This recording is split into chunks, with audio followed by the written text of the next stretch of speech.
Hi everyone, good day. Welcome to our subject, Contemporary Philippine Arts for the region or UMS 1. Okay, we have this in your study guide. We can see that Unit 1 composed of integrative arts as applied to Philippine contemporary arts. Art is everywhere. In a modern world driven by a rapid technological advancement, art is usually categorized simply as pwede siya painting, sculptures, and other similar forms. Maulang na atong mga nabalaan. Pero, aside from that, art daw comes from the various forms that we can integrate. So for example, there are a lot of existing arts na pwede nato siya i-combine just to integrate and to create new technique and new art form. Example, social media, print advertisements, radio programs, and even non-time televisions shows these are the results of integrated art. So in lesson 1, we have integrative arts. Okay, when we say integrative arts, we will be discussing throughout this lesson on what is really integrative art. Okay, in integrative art, there is pinaka-importante na nga atong mabalaan is the definition of art. By the way, what is art? Art is, nasa inyong copy, sa study guide ninyo, is quite difficult to define daw because of its definition daw had been highly contested throughout history. Change siya. It's because of kining mga new advancement nga na maabot sa or ma-invent sa world. The word originated from the Latin word ars, A-R-S, which means skill, and with the Greek word techne, which means technology. Okay, a common definition daw of art is it is used to express, gina-express niya ang atong ideas or feelings through creative processes or imagination. This is actually based on kung unsa imong gusto nga idea or unsa imong mga creative thinking dia ginapagawas nimo na sa imong through your expression. So mao na siya tong matawag na art. For example, nakay gusto makitaan or nakay na-imagine ngayon ani tas i-draw nimo siya. So nakita nato dito ang imong imagination, napagawas nimo imong imagination. That is art. Okay, this is often done through various forms. There are various forms nga maklasify nato ang art. First is visual art, next is literary arts, and the other various form is what we called performing arts. Okay, for visual art, what is visual art by the way? Okay, para masabtan nato ang visual art, we will define the visual art daw based on sa inyong nakasulat sa study guide ninyo. Okay, nakabutang diri, it is an expression daw of artistic ideas through naati man ining tulo, images, structures, and tactile works. Images, katong mga pictures, mga pwede na to siya makitaan. Structures, katong mga forms nga imo makitaan sa mga palibot. That's part of visual arts. Next is tactile work, katong pwede nimo magunitan. That's tangible. Examples of visual arts are paintings. Pwede itong mga paintings. Like for example, famous painting ni Michelangelo is ni Leonardo da Vinci is the what we call Mona Lisa. Mona Lisa is his famous creation. Sculpture, pwede itong mga katong pieta ni Michelangelo. Itong gi-create niya na since 24 years old pa siya ato na-create niya ang pieta. It's very wonderful sculpture nga iyang na-create. And for example of other sculpture are UP Oblation. That's example of sculptures kana mga gipang ukit-ukit good. That's what we call sculptures. Architectures, mga designs of buildings like for example National Museum of sa lahi na nasod nga mga architectures. We have what we call Taj Mahal. That's part of kining architecture. Another is Borobudur sa Indonesia. Another example na of architectures. There are so many architectures around the world.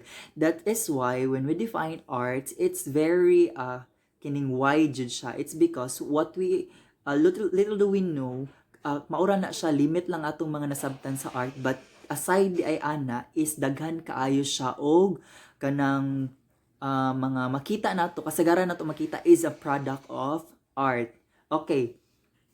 Another is some visual artworks daw are integrated. Pasabot ana, it combines several medium to create new and unique artwork. For example, kani siya diri nga kanang kining medium or what we call material, pwede siya gamiton, like for example, ang kahoy pwede na siya gamiton as sculpture. Pero aside ana, pwede na nato na siya gamiton ang kahoy for kanang sketch ta or magpaint ta. Pwede na to siya sunugon ang kahoy tas mahimo siyang ulig, so gamiton na to siya mag-sketch. So pwede siya. That's what we called integrated. Okay, nasabtan. Next is literary arts. When we say literary arts, it is an expression of ideas through writing, sa pamaagi sa pagsulat. What are those types of literary artworks? Gina-categorize na siya into 3. What are those 3? We have poetry, prose, and drama. Okay, when we say poetry is considered as oldest form of literature, pinakakaraan nga form sa literature, as characterized by its imaginative and figurative language. Na asay mga figurative language nga ginagamit. Some poetic forms are strict with rhymes. Stricto siya kung 14 lines lang siya. Kung ang syllables niya dapat naka-rhyme jud siya. That's what we call poetry. Nice kay siya pagka-arrange ka ng say tawag ani kining naadjud siya yung mga for example, iambic siya, ang iyang meter dapat exact jud ang size, ang iyang rhythm, iyang rhymes is dapat magka-rhyme jud siya. That's what we call poetry. Some poetic forms are strict in rhymes, syllabic counts, like for example, sonnet. Sonnet is an example of 14 line kanang say tawag ani 14 line mura siya kanang tula siya, pero sonnet is what we call derived from Italian word which is sonette, which is pasabot niya is a little song. So it's a little song daw siya or a little lyric. Then while contemporary poetry pieces daw now go beyond the limits. Karon na siya mga bag-o katong mga free verses na, ang mga writers karon free verses na siya.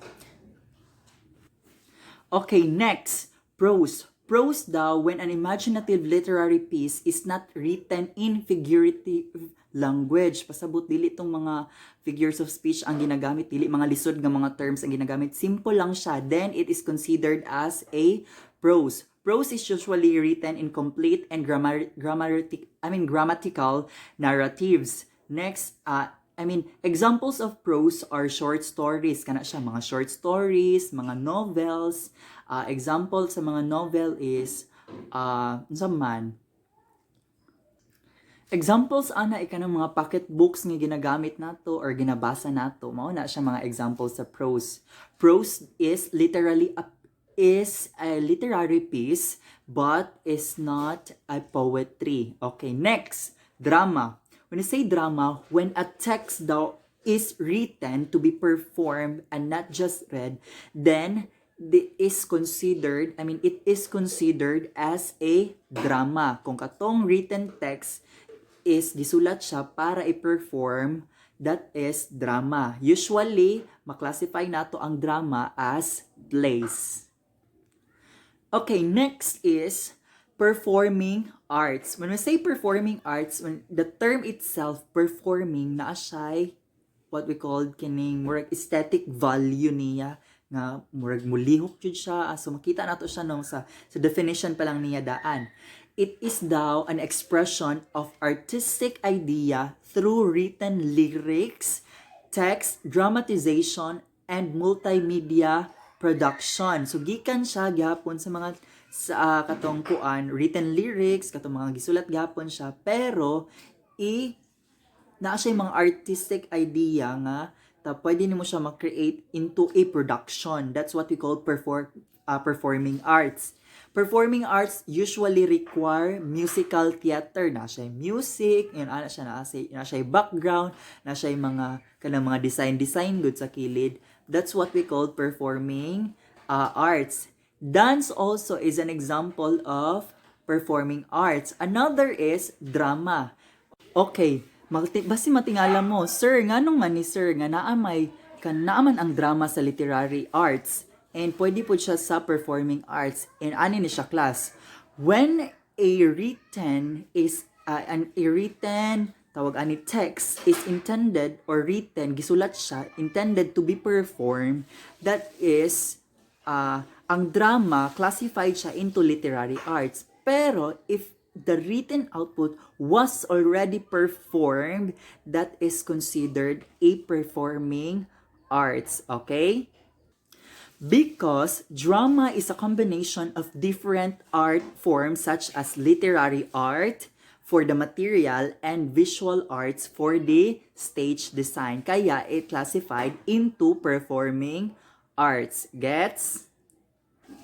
Different art forms is distinct to each other, but it is not necessarily independent for each other. Pasabot niya, pwede gihapon nga ang isa ka butang or isa ka medium nga ginagamit diri, pwede siya magamit pod sa other form of arts. That's what we call integrative art. So that's the example of integrative art. This means that two or more disciplines of an art can be used in a creation of new integrated art work. Okay. Kani siya nga integration is a calls for a combined use of various disciplines to create an expressive works. Pwede siya i-combine para mas maka-create kag mas creative, mas expressive work. Example sa contemporary artwork is katong na siya free verse, i-combine na siya mga background music, combine na siya og kanang daghan na siya classifications or nag-integrate na didto ang forms of arts is spoken poetry. Have you observed ang spoken poetry? It's a written output siya. Pwede siya poetry kay naaman siya mga rhymes pud siya, naapod siya mga lines. And at the same time, gina-perform siya, pwede siya performing arts. At the same time, pwede siya butangan og mga background nga mga visual effects para pwede siya para mas nindot siya tan-awon. That's a very good example of integrated arts. Okay, so nakabutang diri, an integration of various art forms has become more and more evident in contemporary arts. With people of different cultures having contact with each other, it is inevitable that an artist lifts styles and techniques from a different practices. For example, ikaw nga Pilipino ni puyo ka dito, as an artist, Pilipino ka nga artist, mo puyo ka sa laing nasod. Syempre maka-integrate ka og another culture dito, makasalamuha ka dito og another culture. You can create another form of art based sa imong mga experiences. Pwede nimo siya i-combine ang Filipino culture to the European Western culture. Therefore, pwede ka maka-create og bisan unsa. As long as ang tao naglihok, ang art itself is pwede siya ma-innovate. Okay?